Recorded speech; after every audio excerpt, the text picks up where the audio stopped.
Hello. Wow, that is very dark. That's better. That's nice. Hello, everybody. I'm in the middle of a reading series. If you're here for some random reason, you can go back. I'm cold reading this book. It's really not enough light, is it? It's better for me. Called I Want to Go Home by Gordon Corman. It's a book about camp. We are currently in chapter 4. Good, clean, wholesome fun. I'm lit. Well enough. I feel like that's going to work. You go with what you're given. All right, let's do it. Good, clean, wholesome fun. Chapter 4. Mike Webster was dreaming. He was in jail. I was hoping this was going to be nicer. I felt like the reason I'm keeping going, it gets dark, and I'm waiting for this to get a little brighter. Maybe it will. I'm sorry, let's go back. Mike Webster was dreaming. He was in jail. An innocent man.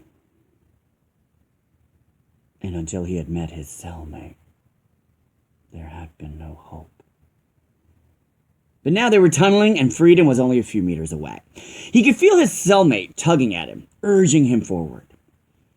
I'm coming, mumbled Mike. Shh. Rudy's white face loomed over him in the darkened cabin. We're all asleep. Let's go. Mike let himself down from the upper bunk and silently struggled into his clothes. What time is it? He whispered. A little after 5. Rudy whispered back. It'll be daylight by the time we reach mainland. Hurry up.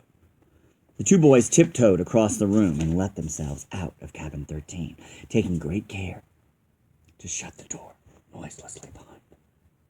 They raced through the darkness to the waterfront and the dock. Look, said Mike nervously as Rudy selected a small motor boat. Are you sure about this? I heard someone say you can't swim. Of course I can swim, said Rudy, his poker face expressing nothing. He paused. What about you? Can you swim? Sure. I wouldn't set foot in a boat if I couldn't. Anyway, here's 2 life jackets. Rudy and Mike quickly donned the jackets and hopped into the boat. Rudy cast off from the dock and gave a mighty heave on the starter cord. The small outboard motor turned over and roared into life. Rudy cast Mike a look of triumph as the small boat pulled away from the dock and headed toward the open water. How long do you think it'll take to get to the mainland? Shouted Mike, over the engine noise. He cast a nervous eye back toward the sleeping island. Oh, maybe 10 or 15 minutes, Rudy called back. It's clear sailing from here on in. The sky was just beginning to show the first streaks of dawn. And the little outboard was about halfway to the mainland when Rudy and Mike first spotted the big Ontario Provincial Police Cruiser. It's not in here, but that's OPP. OPP. Ontario Provincial Police Cruiser. He shone a spotlight on them. And then pulled alongside the small craft. An officer appeared and gazed down at the 2 boys. Hi, he said by way of greeting. Where are you fellas going at this hour of the morning? The mainland, sir, said Rudy. Are you from, Algonquin? Asked the officer. Yes, sir, chorused the 2 boys. Well, now, let's check out your gear. Life jackets on correctly. Yeah. Extra gas can. Yeah. Emergency oars. Yeah. Bailing bucket? What? No bailing bucket. Oh. Where's your bailing bucket? There was a long silence. Darn it, Rudy said mildly. We must have forgotten it. We must have forgotten. And go back. Darn it, Rudy said mildly. We must have forgotten. No bailing bucket, repeated the officer. Well, you just turn this rig around and get right back to camp. Don't come out again without a bailing bucket.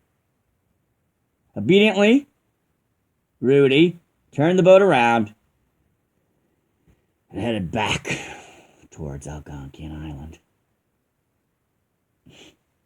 We got away with everything, said Mike bitterly. And we forgot the bailing bucket. No bailing bucket, Rudy repeated half to himself. With the patrol boat still in the area, Rudy piloted the outboard back. With the patrol boat still in the area, Rudy piloted the outboard back to the Algonquian dock and moored it there. Come on, he said to Mike. Back to our cell. It was awful, breathed Mike. Oh well, Rudy shrugged, the image of Alcatraz Island strong in his mind. At least we weren't fired on. Tomorrow's another day. The two boys crossed the compound to cabin 13 and let themselves in. Everyone was still asleep. Rudy reached into his duffel bag, pulled out his chalk, and drew another line on the cabin wall. 3, he counted. That's the end of that section. We're going to go on. One more. Yeah, it's fine. Okay. Well, Miller, said Chip over breakfast that morning. Are you and Webster gonna join our volleyball game today? No. Gee, no, said Rudy blandly. We're really more interested in arts and crafts. Yeah, I thought so, said Chip cunningly. Today, before lunch, I want to see that there solitaire working on. Mike turned deathly white. Certainly, said Rudy. Should be ready by then. Right, Mike? If we hurry, agreed Mike in a strangled tone. Oh, great, said Chip.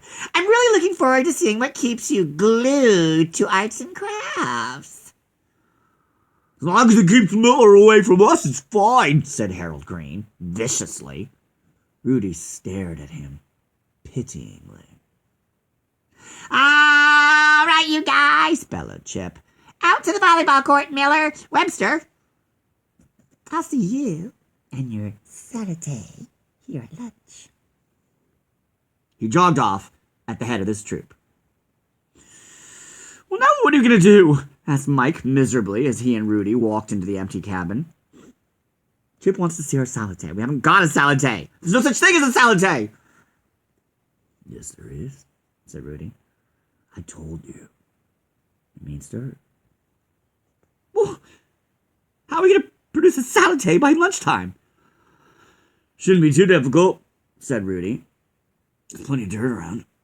The sweep of his arm indicated his general surroundings. Yeah, agreed Mike. But Chip expects some sort of art thing. What our resident clone expects is not important, said Rudy. Solitaire means dirt, and that's what he's getting. A bag of dirt? Asked Mike incredulously. Certainly not, said Rudy indignantly. That would be cheap. We'll give him the dirt in a properly made wooden box. Do they have wood at Arts and Crafts? Asked Mike. Probably, replied Rudy. It doesn't matter. We're not using that wood anyway. He rubbed his hands together with glee and almost smiled. We're going to use the wooden slats that support Harold Green's mattress. Mike gasped. We wouldn't.